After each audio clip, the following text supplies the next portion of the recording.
Jusqu'à l'arrivée de la génomique, seuls les pédigrés et les performances des chevaux servaient de base de travail pour les éleveurs.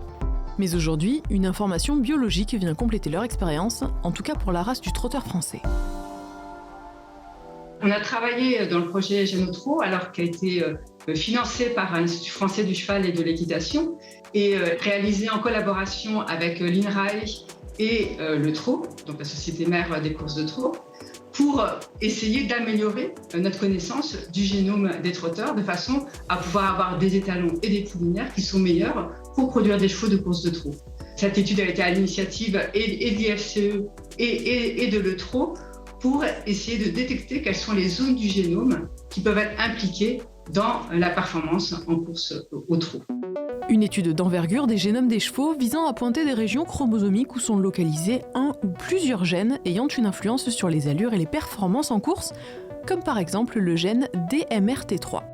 Alors, ce qui est ressorti de cette étude, c'est que d'une part, on a confirmé le rôle d'un gène qui avait été trouvé par les Suédois, le gène DMRT3, qui a une influence sur la locomotion des chevaux, notamment sur leur capacité à ambler, mais aussi à trotter quelque part, à latéraliser les allures par rapport au galop, qui est une allure qui n'est pas symétrique gauche-droite. Donc on a confirmé l'effet de ce gène sur, d'une part, l'aptitude à se qualifier, l'aptitude à avoir des performances précoces et l'aptitude à avoir peu de courses disqualifiées, à ne pas galoper lors des courses.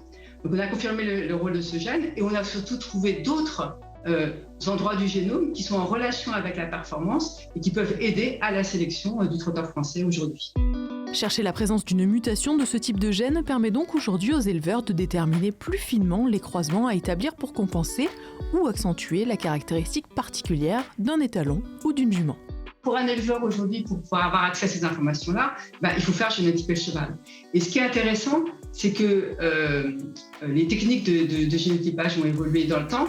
On fait des génotypages pour le contrôle de filiation actuellement, de façon systématique, et ces génotypages étaient particuliers. Maintenant, on a un outil qui permet de faire à la fois les contrôles de filiation et à la fois typer pour les gènes dont on vient de parler.